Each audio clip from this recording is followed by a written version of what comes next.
Comme à son habitude, le Seigneur Jésus raconte une parabole, comme il en a raconté beaucoup. Et dans la parabole que nous avons entendue, Jésus parle d'un homme prudent et d'un homme insensé, d'un homme fou. Les deux entreprennent de construire une maison. La différence réside sur le choix de l'endroit pour bâtir cette maison. L'un choisit de la construire sur le roc, sur le rocher. L'autre choisit de bâtir sur le sable. Cette histoire n'est pas nouvelle pour la plupart d'entre nous. Nous connaissons très bien cette histoire. Souvent, nous associons cette histoire à l'enseignement pour les enfants parce qu'elle est très simple. Cependant, Jésus ne parle pas à des enfants. Quand il raconte cette histoire, il parle à des adultes. Bien sûr qu'elle correspond aussi aux enfants et elle est pertinente pour tout le monde. Il n'y a pas si longtemps, au mois de février, nous avons médité sur un seul fondement et la façon dont on peut construire sur ce fondement. La parole nous parlait de construire avec du bois, du foin ou de la paille, contrairement à construire avec l'or, l'argent et les pierres précieuses. Mais ici, dans la parabole de Jésus, l'idée n'est pas sur la façon de construire, sinon sur le fondement sur lequel on construit. La différence entre l'homme prudent et l'homme insensé n'est pas dans les matériaux qu'ils utilisent pour construire leur maison, sinon sur l'endroit où ils bâtissent, où ils font leur bâtisse. Ici, le fondement représente autre chose que dans l'autre situation. Dans cette parabole de Jésus, de l'homme prudent qui construit sur le roc et l'homme insensé qui construit sur le sable, le fondement ne représente pas les paroles du Christ ou le Christ lui-même. Jésus dit que la différence de fondement représente la mise en pratique des paroles qu'il enseigne. Jésus dit bien que la différence n'est pas entre celui qui entend sa parole et celui qui n'entend pas sa parole. La différence indique entre celui qui entend la parole et qui la met en pratique et celui qui entend aussi la parole mais qui ne la met pas en pratique. Ainsi, la personne prudente ou sensée, la personne sage, est celle qui reçoit la parole du Seigneur, qui reçoit la parole de la vérité et qui l'incarne dans sa propre vie. L'insensé, l'homme fou, est celui qui entend les paroles du Christ, qui reconnaît le message qui vient de Dieu, mais qui n'en fait rien. Jésus ne compare pas ici les croyants et les non-croyants et les résultats de la vie du croyant et du non-croyant. Jésus parle de ceux qui répondent à la parole de Dieu comme Dieu l'attend et ceux qui n'y répondent pas. L'homme prudent est celui qui est capable de discerner la situation qu'il est en train de vivre et de faire les meilleurs choix ou d'établir le bon plan pour atteindre ses objectifs. En particulier, les objectifs de Dieu. L'homme insensé, lui au contraire, ne réfléchit pas. Il ne perçoit pas le lien qui existe entre sa vie quotidienne et la parole révélée de Dieu. Il ne perçoit pas le lien entre ce que Dieu dit et la façon dont il doit se conduire dans sa vie. Et dans la parabole, les résultats sont opposés. Donc les deux personnes, ces deux hommes bâtissent leur maison et tous les deux font face à des épreuves différentes. Les mêmes épreuves, pardon, mais les résultats sont différents. L'homme sage et prudent veille à ce qu'il fait. L'homme sage et prudent cherche à faire ce qu'il doit faire et il cherche à le faire de la meilleure façon. Il sait que pour obtenir des bons résultats, il doit mettre du sien. L'homme insensé, lui, prétend avoir les mêmes résultats que l'homme prudent, mais sans réfléchir, sans se donner la peine de mettre en pratique les mêmes choses que met en pratique l'homme prudent. Pourquoi mettre en pratique les paroles de Jésus? Sa parole n'est pas suffisante. Sa parole seule ne suffit pas à accomplir sa volonté. Nous enseignons que nous sommes sauvés par cette parole puissante, par la foi qu'elle produit. Mais ici, il n'est pas question de cette parole puissante qui produit la foi, qui accorde le salut. Il n'est pas ici question de l'évangile comme puissance de Dieu, ni du véhicule du Saint-Esprit afin de créer la foi et de convertir le cœur. On parle ici de ce sermon de la montagne de notre Seigneur. Jésus ne parle pas de comment atteindre le salut, Jésus parle de comment vivre ce salut. Comment doivent vivre ceux qui ont été sauvés.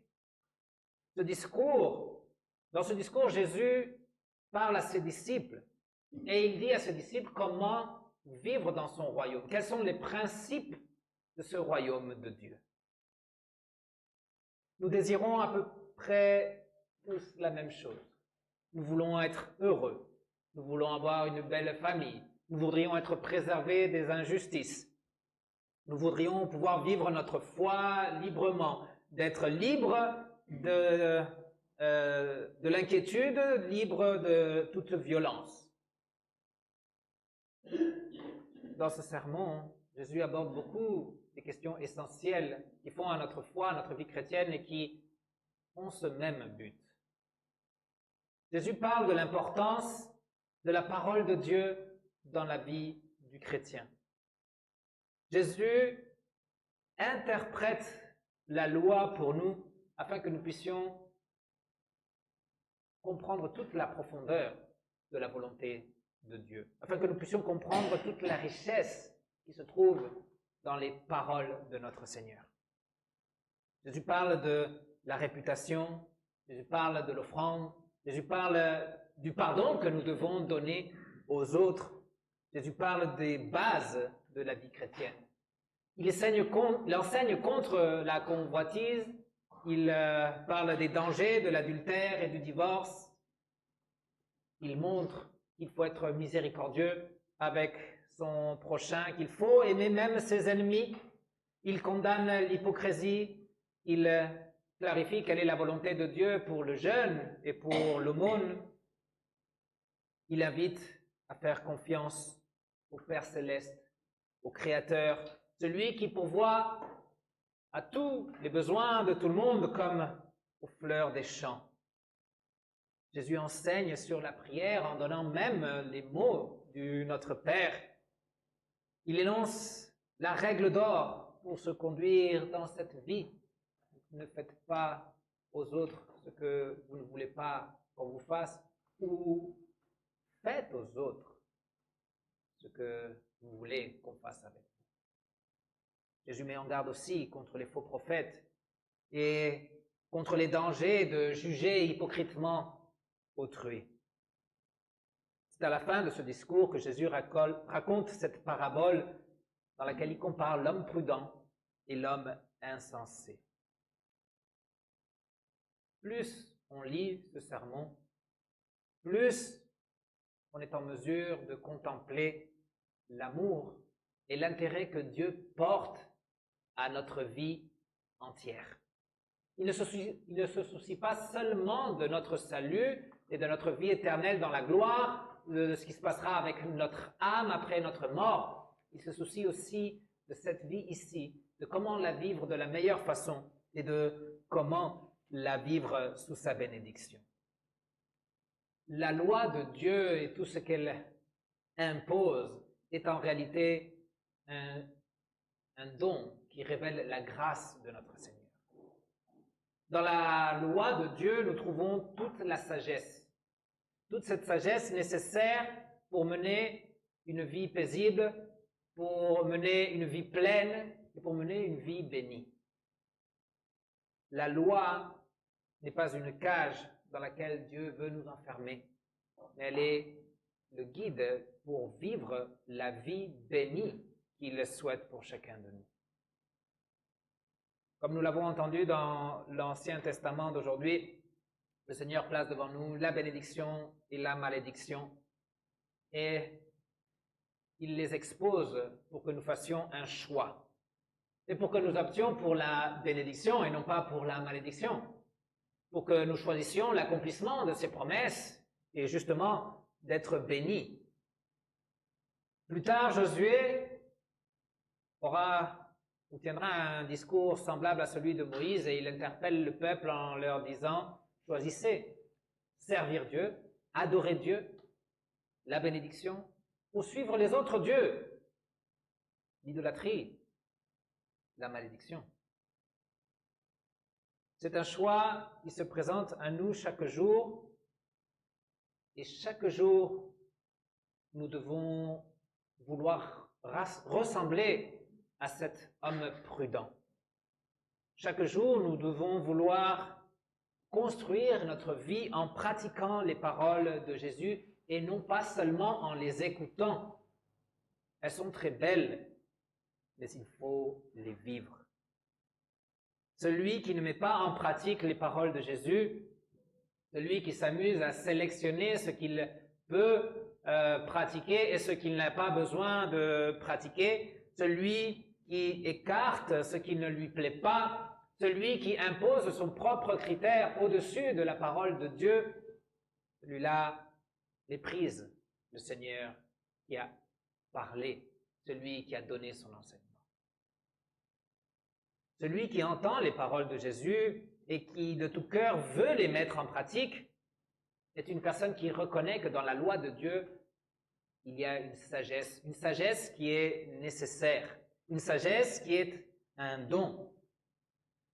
Celui qui entend les paroles de Jésus et qui veut les mettre en pratique est en train de chercher de la sagesse pour lui-même, la sagesse pour vivre en famille, la sagesse pour vivre en société, la sagesse pour le quotidien, la sagesse pour travailler de la meilleure façon.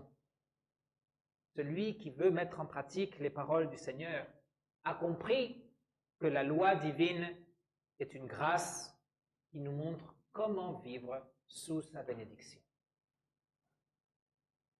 Est-ce que tout le monde peut mettre en pratique les paroles de Jésus sans croire qu'il est le Sauveur? Probablement.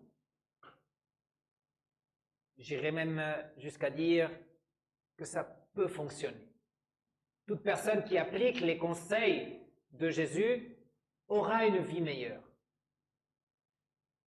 La différence, c'est que sans la foi, sans ce lien personnel avec Jésus, la motivation ne sera pas suffisante.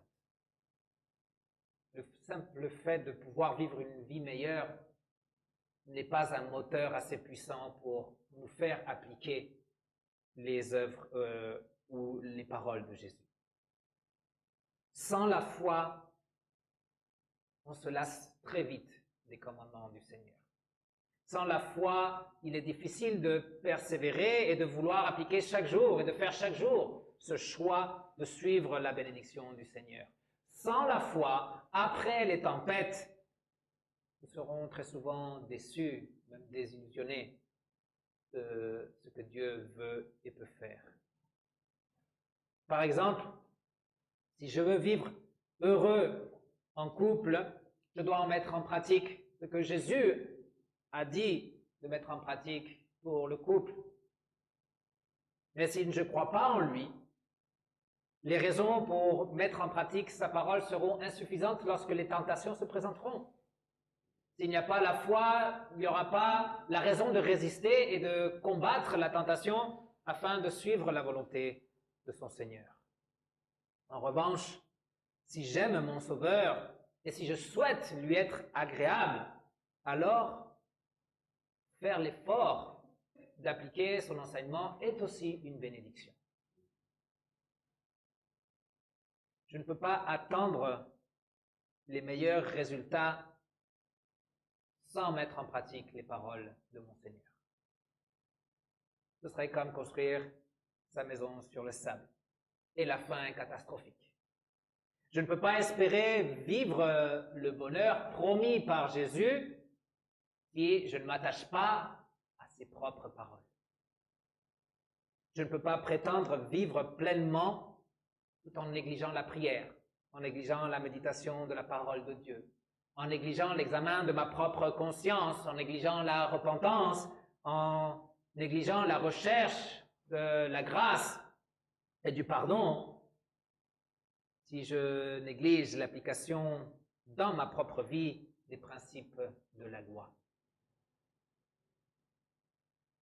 Souvent, il est plus facile de pointer vers les jeunes et dire aux jeunes, c'est là que vous commettez des erreurs et c'est ça que vous devez corriger. Et si vous voulez vivre heureux, appliquez-vous dans les principes de la loi divine. Mais cette parole parle à tous. Faites aux autres ce que vous voulez qu'on vous fasse ou qu'on fasse avec vous. Vous aimeriez bien que les autres parlent bien de vous? Parlez bien des autres. Vous souhaitez que les autres prient pour vous? Priez pour les autres. Vous souhaitez avoir des autorités qui soient dignes, des autorités qui vous défendent, qui pensent à vous? Eh bien, pensez à eux. Eh bien, faites ce qu'ils vous demandent. Vous ne voulez pas être critiqué? Eh bien, arrêtez de critiquer les autres. En appliquant les paroles du Seigneur et ses principes, nous serons heureux et nous vivrons mieux. Selon la parabole du Seigneur, la clé réside dans la mise en pratique de la loi. La loi est parfaite, la loi est merveilleuse, la loi est précise, la loi contient toute la sagesse dont on a besoin pour vivre dans notre quotidien. Et la loi pointe exactement là où il faut. Elle montre le chemin précis que nous devons parcourir. Cette parole d'aujourd'hui s'adresse à ceux qui croient en Jésus, pas à ceux qui ne croient pas en lui. À ceux qui entendent les paroles de Jésus. Cette parabole nous est destinée et elle nous invite à redoubler d'efforts dans la pratique de la piété, dans l'application des commandements. Et si on ne sait pas trop comment le faire, le catéchisme est un outil incroyable dans l'explication et de l'application des commandements à notre vie quotidienne. D'un côté, c'est notre obligation d'obéir les commandements. Mais d'un autre, le Seigneur a choisi d'attacher une promesse à cette obéissance afin de nous encourager et de nous motiver davantage. Les tempêtes viendront. La pluie, les eaux, les vents, tout ceci se déchaînera contre nous. Que nous pratiquions la parole ou pas. L'intérêt de notre ennemi, le diable, se porte principalement sur les croyants. Il est ce lion qui rôde et qui veut détruire. Et c'est nous qu'il veut abattre. C'est à nous qu'il veut s'en prendre. Nous sommes son objectif et il se déchaînera contre nous. Nous pouvons ignorer cette mise en garde ou nous pouvons la garder à l'esprit. Mais si nous ne pratiquons pas les paroles de Jésus, nous ne résisterons pas beaucoup. Très vite, nous nous sentirons désorientés, même agacés par la loi divine. Très vite, nous voudrons chercher d'autres chemins, des lois moins contraignantes. Nous chercherons à donner carte blanche à nos envies et nos pulsions pécheresses. Et ce sera la catastrophe. Mais si nous nous appliquons à mettre en pratique les paroles de notre Seigneur, cette loi divine, lorsque les tempêtes se déchaîneront contre nous, nous résisterons. Rien ne peut empêcher les épreuves de s'abattre sur nous. Le diable continuera de nous attaquer jusqu'au dernier jour. Et la meilleure façon de résister, la meilleure façon de rester debout, la meilleure façon de vaincre, c'est en mettant en pratique ce que Jésus nous a enseigné. nous avons été baptisés en Christ. Nous lui appartenons pour l'éternité. Rien ni personne ne peut nous séparer de son amour et de l'héritage qu'il nous a promis. Jésus vient aujourd'hui dans la Sainte Seine pour confirmer cette alliance. Il vient encore aujourd'hui pour nous rappeler que c'est son sang précieux qui a été répandu pour nous accorder la vie. Il vient pour nous rappeler que tout a été accompli, que lui, il a tout accompli pour que nous vivions aujourd'hui dans l'assurance de notre salut et que nous vivions dans la joie de la réconciliation. Mais à aucun moment, il ne nous promet de nous soustraire aux tempêtes. À aucun moment, il a dit que la pluie, les vents et les torrents ne s'abattront pas contre nous. Au contraire, il nous prévient et il nous indique que la meilleure façon d'y faire face, c'est d'agir avec sagesse, c'est d'être une personne prudente, avisée, perspicace. Ce n'est pas en vain que nous bâtissons notre vie sur les paroles de Jésus. Ce n'est pas en vain que nous cherchons en lui le renouvellement de notre foi. Ce n'est pas en vain qu'il a promis sa bénédiction à ceux qui veulent lui être agréables. Et ce ne sera jamais en vain que nous mettions en pratique ce que Dieu nous a demandé de vivre, que ce que Dieu nous a révélé dans sa grâce. N'ayons pas peur de nous regarder dans le miroir de la loi. N'ayons pas peur de voir nos défauts et nos faiblesses. Et agissons avec sagesse, en luttant contre ce que nous devons lutter et en appliquant ce que nous devons appliquer. Agissons avec sagesse en étudiant les paroles de Jésus, ce sermon de la montagne et tout ce que cela implique pour notre vie chrétienne. Agissons avec sagesse en reconnaissant que les épreuves sont inévitables et qu'elles ne sont pas le barème pour reconnaître l'action et l'amour de notre Seigneur. Agissons avec sagesse en nous efforçant de lui plaire dans notre quotidien. La maison fondée sur le roc ne s'écroulera jamais.